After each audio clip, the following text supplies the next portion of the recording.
10, 9, ignition sequence start, 6.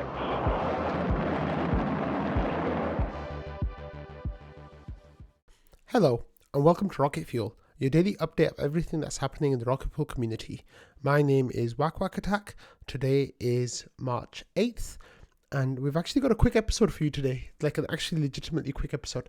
So we're going to start with this post that Dondo made in the Rocket Pool forum and the DAO forum, and it's a continuation of this old thread that was a proposal to fund bankless sponsorships. So this was like, a mega thread that started last May, and we ended with the Rocket Pool being one of the sponsors for bankless. So Dondo initially made that thread as well, and had information on how much it would cost, and we had people posted links in there and links like lots of ideas and links in there, and I think it was really good. And then what happened is the thread went quiet after a while because we obviously had enough people. We got bankless we got to advertising bankless, which was really great. So yesterday, after like 7 months, Dondo made another post in that thread saying, bumping this thread to raise the question, what kind of marketing campaign can we run to raise awareness of Rocket Pool among solo stakers, specifically as it relates to migrating post Shanghai, and then like a link. So then he has 3 questions. One of Superfizz: is EthStaker open to a sponsored campaigns for something like this? 2, Trustless Slate, that's David Hoffman from Bankless.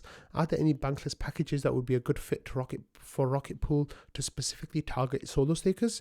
I assume it would be a blitz. And then 3, for Buddha, what would a campaign on Beacon Chain look like? And does anyone have any other ideas? So I responded by saying I'm extremely supportive of having some kind of advertising campaign targeting solo stakers in the lead up to Shanghai. So let's talk about these 3 ideas and what they might look like. So first of all, EthStaker, I think, would be the best audience for us to have this kind of campaign towards.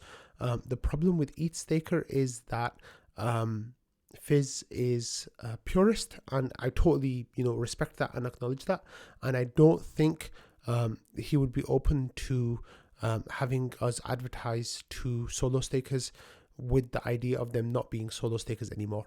So that is my only concern with that. With Bankless, I really like those little like quick intros they have for the episodes now, where they have like an ad before the ads where Ryan and David are just talking about what like the ad company is. If we can get something like that where they talk about how much more profitable Rocket Pool staking is compared to solo staking, then that I think would be a really good idea. And then with Beacon Chain, like we know that a lot of solo stakers look at Beacon Chain to monitor their performance. I'm not sure what, like, other than having like pop-ups or some kind of like banner ad, I don't know what would work there. And it's of those 3, it's the one that I'm least supportive of. But maybe there's some method that I'm overlooking that might make it worthwhile. But Superfizz is and well, not Superfizz, but like using EthStaker platform, I think would be the best because it's the most targeted. Then Bankless after that, and then Beacon Chain after that. But that's just my ideas. Of course, I'm willing to be persuaded to see if there's any differences of opinion. That then there was a conversation in the Discord that came up. So L30 had this idea of trying to attract solo stakers. Their numbers were wrong, but the idea was there.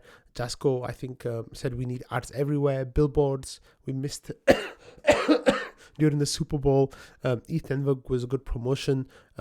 What other ways to reach this target group? And then he said, how is Lido so efficient?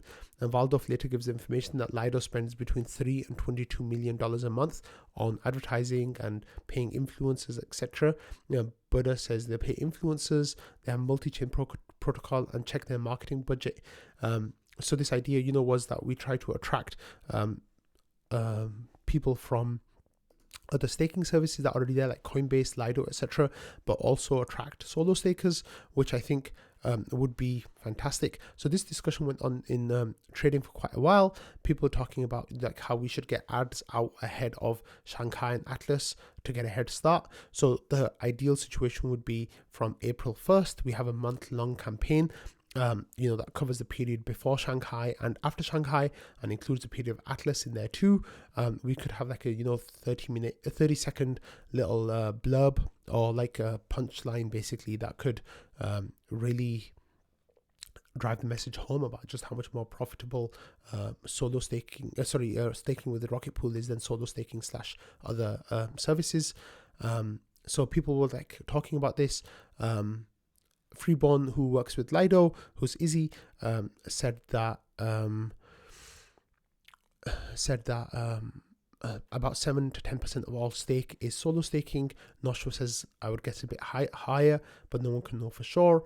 And then people just like kind of saying, like Waldorf was saying, be careful about trying to interpret this data because there's lots of question marks. So I then came into trading a little while later and said that we need to build a specific narrative, and that narrative should be the following. So let me just read out my post. I said, I think the narrative focus for attracting solo stakers should be that they convert their 32 ETH into 3 LEB8s, which is 24 ETH, and then buy ETH of RPL, and then that together will lift 72 ETH, our ETH with that. So their 32 ETH will then become 96 ETH worth of decentralization on the Beacon chain. And they also have 8 ETH of RPL, which is just a tiny bit more than the minimum that they can have, but it translates really nicely into having 3 mini pools and the RPL needed for collateral, and they're not actually losing out on decentralization, because what will happen is they'll actually be lifting 96 ETH worth of ETH on the Beacon chain, in more than their 32 ETH that they have now. So not only do we tell them that it's more attractive, but we tell them that it is more in terms of decentralization as well, because they trust themselves, right? Like if you are running a node as a solo staker, you trust yourself to excuse me, you trust yourself to be providing decentralization, so that you would still be providing that same decentralization after Atlas and Shanghai. So I think that idea got some good feedback. Waldorf said that certainly works. It would get them to 33% collateralized, which isn't too much higher too. And he said, good story. And then Shifrin says, what are the ETH rewards difference here? You still get 6.5% more ETH rewards. And then I'll say, we need someone to crunch the numbers. So that I think would be a really winning strategy. I know that, solo stakers, people who've been staking for a long time, will not want to sell any of their ETH, and that makes total sense. Those are the people who have this idea that, I've got 32 ETH, that's their goal, that's their target, and that's what they want to hold on to. And if they're still holding on to that, it'll be difficult to get them to sell some of their ETH for RPL. However, that would, I think, be extremely positive. So yeah, let's see how the idea develops. That Shifrin literally just now just said, I would say that there are a bunch of solo stakers that don't want to hold a token. They don't know anything about RPL. So that's the exact point that I just mentioned as well. So we need to try to figure out what that would look like. Okay, so moving on, we have this news that came in. We hit quorum on our 2 open votes that we had on the snapshot votes. So let's have a look at the 2 votes now that they've both passed. They will pass because one's at 99.29% and the other one obviously just hit quorum as well. So RPIP 10 update. So this has yearly elections, how vacancies are filled, IMC election must kick off, management committees may optionally add a backup team signer, and remove the line about pDAO overview of the MC membership, not very clear what it means and less important with the schedule. And then read the full RPIP change here, or the changes here, and then you can discuss it in the forum thread as well. So this vote now has passed. It has reached quorum. It is extremely unlikely that anyone will vote with that size in order to override the vote. The big vote that was left was Joe, and he was able to vote last night. So that has now reached quorum with the GMC membership selection. So there were 4 new members being added to the GMC because of expanding the GMC by 2 more seats, and then Cal leaving and Invis resigning. So on the forum you can read nominee statements, supplementary nominee metrics, and discussion including questions for nominees. So like I said, this has reached quorum now, and I think this is pretty much decided also, unless some big changes happen. So the people that are added to the GMC will be Fornax, almost definitely for sure, Schifrin, almost definitely for sure, with Kevster and Dondo. There's a chance that one of them might get caught by RPL Maxi, but I think it's very unlikely that will happen, and this will most likely be our final slate. So we'll have Fornax, Schifrin, Kevster, and Dondo will be the 4 new people added to the GMC, with RPL Maxi, Anisoptera, and Underwood missing out. So that was really great, and I'm sure all of those people will be fantastic on the GMC. So good stuff. Okay, next we had this, like I talked in yesterday's Rocket Fuel about how the dusting attack was over because the 28 days was done, and of course the stake on behalf of feature was removed from being accessible. So we started to see some big withdrawals happening of RPL yesterday. However, there's no evidence that this RPL has been sold. So Marco Barco and Patricio Warthalter have 4 nodes that they run together, I think maybe even 5. So we saw that there was 100,000 RPL removed from each of those. So number 1, number 2, number 3, and number 4. Yeah, so there's 400,000 RPL was removed from excess stake from those 4 nodes. I don't know if they're going to use those 400,000 RPL to start more mini pools. That would make sense, but I'm not sure what's going to happen with that. But all I know is that RPL has not been sold, definitely not been sold on the open market, because it would totally crash the market. But it's there now, which is really cool to see. And then we also had some more withdrawals here. So 0xBFA withdrew 16,500 RPL as well, and like I said, there's no evidence that has been sold either. So there have been some big withdrawals happening. It makes sense that people are removing their excess stake because they want to make it they don't want it to get stuck again somehow. So I totally understand that. I think most of this RPL might be either some of it sold for more mini pools or will be staked again, but I obviously can't know for sure. I'm just speculating. So that has happened, and yeah, I think there were ideas going around about what caused the price to dump recently, and one of the ideas was that there was a fear of a lot of selling coming from people who were dusted but then were undusted. The price was below the point where the dusting occurred, so it makes sense that there would be not much more selling because of that. But hey, you never know how these things work out, so I think people were just being cautious. So next we have this news from EthStaker, who says that the Chappella fork withdrawals goes live on goerli on Tuesday, March 14th at 10:25 p.m. UTC. So that will be very early. Oh yeah, it'll be earlier for US time zones. That's actually a pretty good time zone for Europe and for the US. So EthStaker said they will live stream it to update you on the latest progress on the mainnet fork, a recap of what stakers need to do to prepare, and watch the fork happen in real time.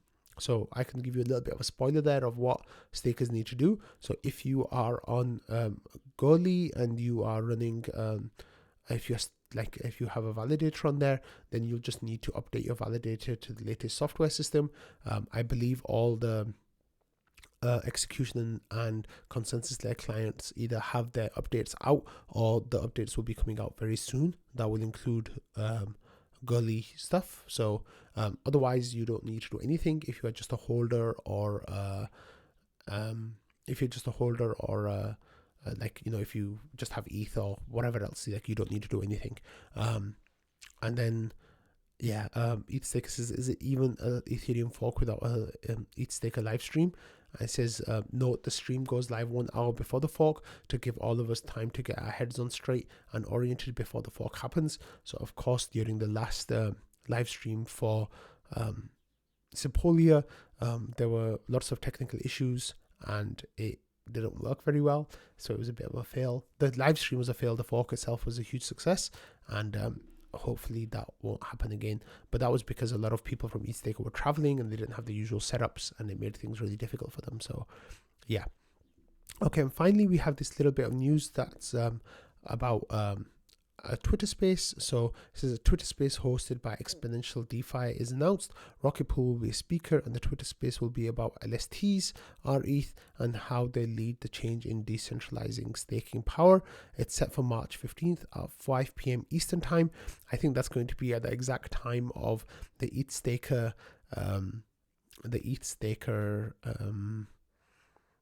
live stream, so that might divide the audience a little bit, but it says join us and Rocket Pool on March 15th at 5 March 15th at 5 p.m. sorry, not 14th, so yeah, there's no clash there. Sorry about that. Talk about LSDs and stuff, and you can set your reminder, and then you can also claim an NFT, which is really nice. So I think it might be that Langas is on there, but we're not sure, and then maybe Maverick, or maybe just Langas. So yeah, put that in your calendar if you want to listen to that with Exponential DeFi, and get that information from them. I'm just going to spend a couple of minutes talking about some of the cool swag that I got at Denver. So I'm going to show it off to all of you guys. So this is just a percentage of it. So I got Rocket Pool intern sticker, and Kev was kind enough to make these Rocket Fuel supporter stickers that I was giving out to people who came to see me. I got this True BSD shirt with Magic Internet Money, which I really like, because that was the first ad that ever went live on Reddit, I think, first crypto ad ever. And then this is a Chainlink t-shirt that you can see. It's really nice. I really like this artwork by Opolis that they did.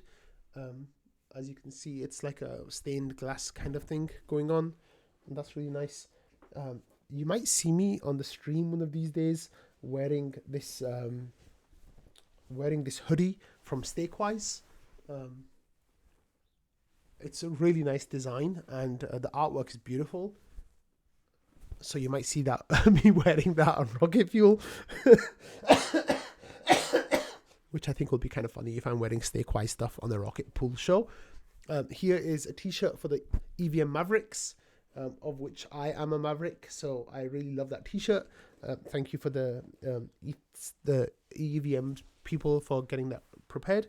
Here's a Rocket Pool shirt that has a design in the back as well. It's a really lovely t-shirt. I think Joe has a whole bunch of extra ones of those, so reach out to him if you want one. He said he'll send it to you if you pay for shipping. Here's a Cult DAO t-shirt, because I'm in the cult now, so it says the first rule of cult is you talk about the cult, which is nice. And here is another Stakewise t-shirt, this time not a hoodie. So Brave New World, Stakewise, like going into the stake, which is a lovely t-shirt as well. This one is one of my faves.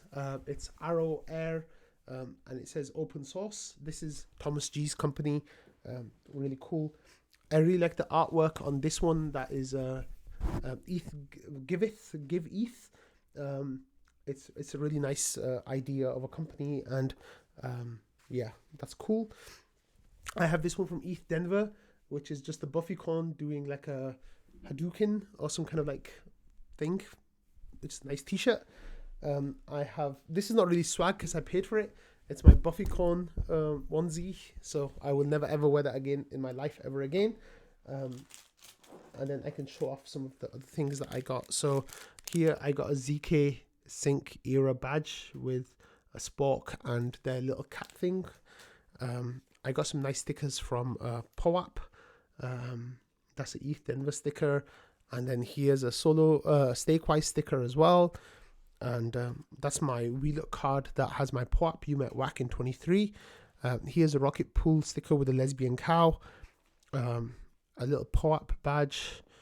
And another one, nicer one, bigger one, which is really nice.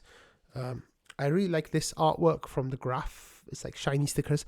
I'm so attracted to shiny stickers. Like they're really cool. This one's the rescue node, which is a nice sticker as well. This one's from Spectral. I just love the artwork. It's like an astronaut with a planet behind them. That's a shiny sticker too. I like this one from Phantom. It's just like a little ghost, which is cute. I have no idea who this sticker is, but it's just like such lovely artwork, and it's shiny as well, of course. So I'm a sucker, like I said, for shiny stickers. This is Luna Hawk. It's just a hawk. I like that too. Here's the Phoenix from Optimism, which is a really nice sticker. I've got a whole bunch more as well, but this is just the stuff that I really liked. This is a Pseudo Theos sticker, which I love. I got 2 of them, I think. So one's going to go on my laptop and one on my water bottle. This is Opolis artwork again. And I've got some Rocket Pool stickers and like a big Rocket Pool sticker. And then this was my VIP pass that I got. So yeah, it's nice. So I just showed off some of my swag.